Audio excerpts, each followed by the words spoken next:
Trump इससे इतने ज़्यादा बौखला गए हैं, उन्होंने खुले मंच पे बोला कि मैंने पहली बार बोल रहा हूँ, ट्रंप ने बोला कि ये जो नेटो है ये कागज का शेर है, पेपर टाइगर बोला उनको, और बोला ये एकदम कायर लोगों का समूह है जो चाहते हैं कि अमेरिका सारा युद्ध लड़े और बाकी लोग मलाई खाएं। तो स्थिति ये है कि अभी तक जो मलाई टैरिफ की खा चुके थे, अमेरिका जो खा चुका था, खा रहा है या खा चुका है, वो करीब कितनी थी, 24 लाख करोड़ से लेकर 26 लाख करोड़। ये क्या है, ये आपको अप्रैल 2025 से अब तक का आंकड़ा बता रहा हूं। टैरिफ का कितनी भयानक कमाई अमेरिका ने की है और कैसे वो पानी की तरह इस वक्त बह रही है, उसका आप खुद अंदाजा लगा लीजिए। अमेरिका का जो 24 लाख करोड़ और 26 लाख करोड़ रुपया जो टैरिफ से कमाया था, उसका बहुत तेजी से पतन हो रहा है, या कहना चाहिए पैसा पानी की तरह जा रहा है। और इस वक्त अमेरिका जो है वो ईरान के 20,000 के ड्रोन को मारने के लिए 35 से 40 करोड़ की मिसाइलों का इस्तेमाल कर रहा है, चाहे वो अमेरिका हो चाहे वो इजराइल हो। इजराइल की स्थिति क्या है, इजराइल की स्थिति ये है कि जो इजराइल की शान है, तेल अवीव जो उनकी राजधानी है, उसका इस वक्त कोई भी ऐसा हिस्सा नहीं है जहां ईरान ने मिसाइल से हमले ना किए हों या ड्रोन से ना किए हों। अभी ईरानी मीडिया ने खुद एक्सेप्ट किया है कि उनके एक F-16 के ऊपर ईरान ने हमला किया है। तो सवाल उठता है कि अगर ईरान F-16 जैसे लड़ाकू विमान को हिट कर रहा है, अगर ईरान अमेरिका के F-35 जेट्स के ऊपर बम्बारमेंट करता है, उसको इंगेज कर लेता है, F-35 तो और भी ज़बरदस्त विमान माना जाता है अमेरिका का, और ऐसा जेट माना जाता है जिसको आसानी से ईरान तो ट्रैक ही नहीं कर सकता। इनके हिसाब से तो उसका एयर डिफेंस तबाह हो चुका है। इनके हिसाब से जो S-400 रशिया की तरफ से ईरान को मिला था, उसकी बैटरीज को, उसके सिस्टम को तबाह कर चुके हैं। इनके हिसाब से जो चीन की तरफ से HQ-9 एयर डिफेंस सिस्टम जो मिले थे वो सब खत्म हो चुके हैं। तो फिर ईरान इनके F-35 और F-16 को कैसे हिट कर रहा है? फिर ईरान के उन दावों को सही क्यों नहीं माना जा रहा है कि वो अब तक अमेरिका के 16 लड़ाकू विमान और जेट्स को तबाह कर चुका है? खुद आप देख रहे हो कि एक एक बार में 5-5 तेल टैंकर KC-135 तबाह हो चुके हैं। आप खुद जानते हैं कि F-15E 3 फाइटर जेट हमने टपकते हुए सामने देखे, पूरी दुनिया ने देखे कि किस तरीके से F-15E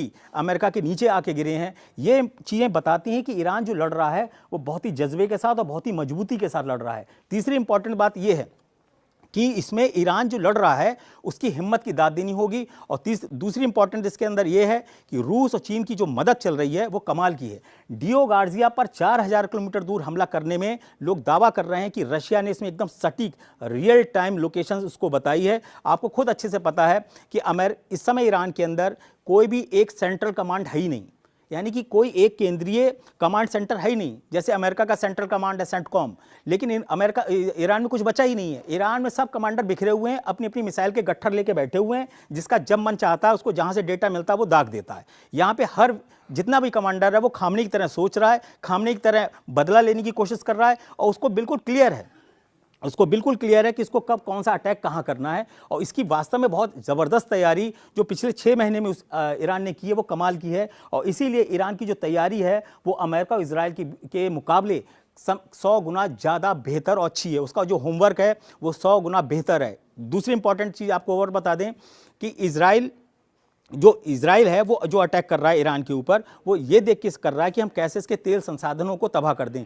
लेकिन यहाँ क्या हुआ, यहाँ ट्रंप ने नेतन्याहू को एक तरीके से डांटा कि भाई तुम तो मार दोगे उसके तेल टैंकर पर, तेल कुओं पर, उसके बाद जब ईरान अटैक करेगा तो वो तो सारे अड्डों पे करेगा, वो कतर को भी बर्बाद कर देगा, उसकी सारी तेल इंडस्ट्री को उड़ा देगा। और अगर ऐसा हुआ तो दुनिया का जो 90% गैस का उत्पादन होता है, जो सप्लाई होती है, उसका बहुत बड़ा हिस्सा एशिया के अंदर बता रहा हूँ वो कतर से आता है। और कतर में अगर गैस के धमाके हो गए और सारा प्लांट उड़ गया तो आप अंदाजा लगाइए क्या तबाही मचेगी। ये कोरोना के बाद का सबसे बड़ा संकट बनना जा रहा है ईरान युद्ध, और शायद एक महामंदी की तरफ बहुत तेजी से बढ़ रहा है। लेकिन इसमें इंपॉर्टेंट क्या है कि रूस और चीन ने जो गेम खेला है और जो जिस तरीके से पर्दे के पीछे से काम कर रहे हैं वो कमाल का है। इसीलिए लोग बोल रहे हैं कि इस समय रूस जो है वो ईरान की आंख और ढाल बन चुका है। आंख इसलिए क्योंकि वो उसको हर तरीके की सैटेलाइट इमेजेस दे रहा है।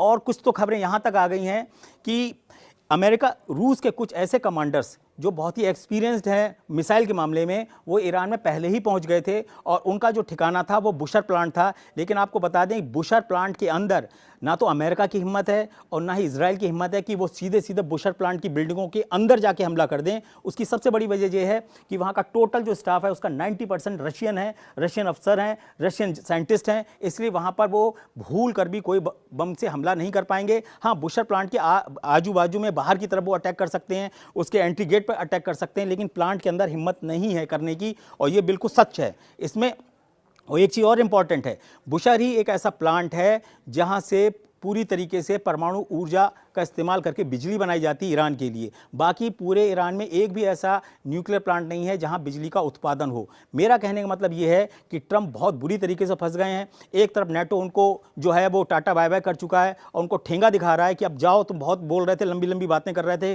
कि मैं युद्ध का डैडी हूँ, मैं जहाँ चाहूँ वहाँ युद्ध रुकवा सकता हूँ। अब आप अपना युद्ध नहीं रोक पा रहे हो। और ट्रंप ने ये सोचा था कि मैं स्ट्रेट ऑफ हॉर्मुज में नेटो की फौज को पहुंचा दूंगा, मैं अपनी सेना को बाहर निकाल लूंगा, बेकार में मैं क्यों मरवाऊं। अभी तक के जो आंकड़े हैं सरकारी, उसके हिसाब से 13 अमेरिकन सैनिक मारे जा चुके हैं, जो अमेरिकन आंकड़े हैं वो मैं बता रहा हूं, और 200 से 250 के बीच में लोग घायल हैं। अमेरिका नहीं चाहता है कि वो ज़मीन पे आए और फिर उसको भारी जान माल का नुकसान उठाना पड़े। इतने दिन के युद्ध में ट्रंप ने एक सीख ले ली है कि ईरान से हवा में लड़ते रहो, अगर ज़मीन पे आए तो बहुत बुरी स्थिति होगी, क्योंकि जब मिसाइलें आप नहीं तबाह कर पा रहे हो, उनके मिसाइल हमले नहीं रोक पा रहे हो, अगर 20:1 के हिसाब से भी वो अटैक कर रहा है, वो भी आप पे भारी पड़ रहा है, तो आप किस तरीके से लंबा युद्ध लड़ पाओगे। और ईरान की स्ट्रेटेजी यही है कि मैं इस युद्ध को लंबा खींचूंगा, और इतना लंबा खींच देंगे इस युद्ध को कि ट्रंप और नेतन्याहू को ये कहने को मजबूर होना पड़ेगा कि कोई दुनिया में ऐसा आए जो इस युद्ध को रोके, और इस युद्ध को सिर्फ और सिर्फ फिर वही रोक पाएगा। मैं फिर बता चुका हूं, ये है पुतिन, यही इस युद्ध को रुकवा पाएंगे। ट्रंप जरूर बोलते हैं कि मैंने 8 युद्ध दुनिया में रुकवाए, लेकिन याद रखिए ईरान युद्ध अगर कोई रुकवा सकता है तो वो सिर्फ और सिर्फ ताकत है पुतिन के पास, वरना किसी के पास नहीं है। और आपको बताएं कि पिछले जब से ईरान युद्ध हुआ है उसमें रूस को ज़बरदस्त फायदा हुआ है। उसका आपको मैं एक छोटा सा आंकड़ा बताता हूं।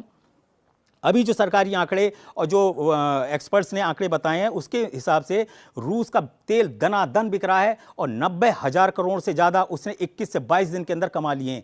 90,000 करोड़ रुपए रशिया कमा चुका है 21 दिन के अंदर। ऐसी बम्पर सेल तो रशिया की कभी हुई नहीं। दूसरी इंपॉर्टेंट बात है, ट्रंप इतना बुरी तरीके से चकरा गए हैं, वो ये नहीं समझ पा रहे हैं कि इधर ये पैसा भर रहा है रशिया और इधर ये मिसाइलें दाग रहा है, मैं क्या करूं। तो उन्होंने एक चाल चली। उन्होंने क्या किया, 140 करोड़ बैरल तेल ईरान का बेचने का रास्ता साफ कर दिया। बोले भाई ऐसा करो, तुम अपना 140 करोड़ बैरल तेल जो ईरान का है उसको मार्केट में लाओ। उनकी कोशिश क्या है, उनका कहने का मतलब यह है कि ये जो पैसा ईरान के पास आएगा वो रशिया की तरह वॉर को लंबा खींचने में इस्तेमाल नहीं कर पाएगा। और अगर रशिया के पास ये भी पैसा वहां चला गया तो वो पूरे यूक्रेन पे ही कब्जा कर लेंगे। तो इसलिए उन्होंने एक भिड़ाने की कोशिश की है कि रूस और ईरान को किसी तरीके से तेल के मुद्दे पर टसल पैदा किया जाए और ऐसा कर दिया जाए कि कुछ ये उसमें कीड़े पड़ने लगे। तो ऐसा संभव नहीं हो पा रहा है। इसकी सबसे बड़ी वजह यह है कि चीन ने कहा है ईरान से कि आप जितना तेल का उत्पादन करेंगे उसका 90% अकेले चीन लेगा। आप समझिए चीन कितना इस समय उसके लिए इंपॉर्टेंट हो गया है। इस समय 90% जो तेल है वो चीन जो है वो ईरान का ले रहा है।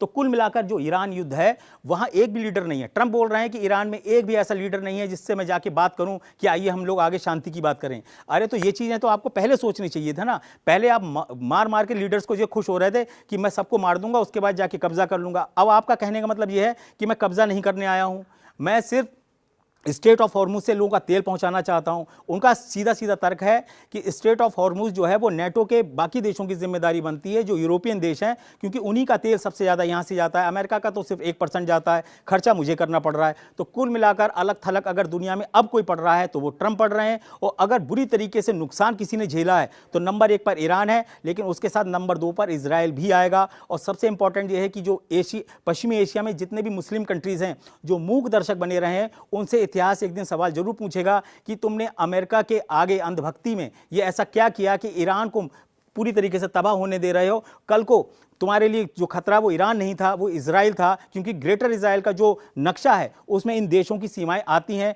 ये सोचने को मजबूर करेंगे अरब के लोग, उनको ये सोचने को मजबूर होना पड़ेगा कि अरब का भविष्य क्या है। कुल मिलाकर ईरान युद्ध ने इतना साबित कर दिया है कि ईरान युद्ध अभी रुकने वाला नहीं है। और ट्रंप नेतन्याहू देखिएगा फिर से पुतिन के पास जाएंगे और उनसे कहेंगे इस युद्ध को रुकवाइए, आपका जो फायदा होगा वो हम यूक्रेन में कराएंगे, लेकिन हमें इस बवाल से बचाइए। ईरान युद्ध जो उनके लिए गुलदस्ता था वो अब उनके लिए एक बवाल बन चुका है। और आप ये मान के चलिए कि ईरान युद्ध अगले आने वाले दिनों में इतना बुरी तरीके से अमेरिका को और इजराइल को नुकसान पहुंचा सकता है आर्थिक रूप से, जिसकी उन्होंने कल्पना नहीं की होगी। क्योंकि ऐसी खबरें हैं कि तेल जो है वो $200 पर बैरल तक जा सकता है। अगर ऐसा हुआ तो दुनिया में भीषण तबाही आएगी और अमेरिका भी उससे अछूता नहीं रहेगा। फिलहाल ईरान ने जिस तरीके से B-2 बम वर्षा तक अपनी मिसाइलें पहुंचा दी उसकी सरहद तक, ये कमाल का काम ईरान ने जो करके दिखाया है। उसके बाद अब पूरा का पूरा जो अमेरिकन जनरल्स हैं और पेंटागन है, जो रक्षा मंत्रालय बोला जाता है अमेरिका का, वो सोचने पे मजबूर होगा कि ऐसा तो नहीं कि ईरान के पास अभी कोई परमाणु मिसाइल हो और वो हम पर ही दाग दे। अब इसको सोचने के लिए इसलिए मजबूर हो रहे हैं क्योंकि IAEA के जो चीफ हैं राफेल ग्रॉसी, उन्होंने सीधा बोला है कि अगर ये सोच रहे हैं कि जो ईरान का परमाणु प्रोग्राम है वो रुक जाएगा या थम जाएगा या कभी चालू नहीं होगा, तो आप ये भूल जाइए, क्योंकि ईरान की एक ऐसी पीढ़ी वहाँ तैयार हो चुकी है जिसके दिमाग के अंदर पूरा परमाणु नक्शा बना हुआ है, परमाणु बम बनाने के पूरे फॉर्मूले बने हैं, उनको सारी तकनीकें पता हैं।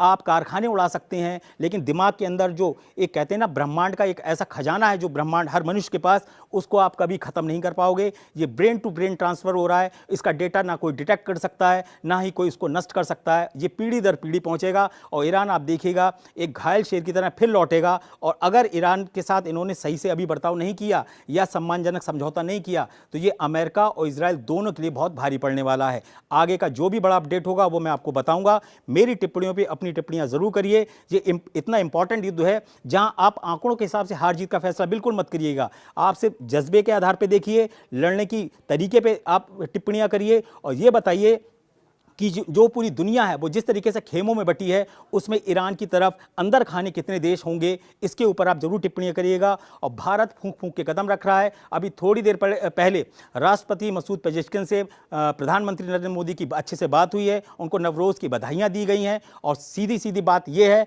कि कुल मिला के हमारे ईरान से बहुत अच्छे संबंध है। हो सकता है कि आने वाले दिन में हमारी जिम्मेदारियाँ ज़्यादा बढ़ जाएँ और हमको ज़्यादा मेहनत करनी पड़े। तब तक के लिए नमस्कार।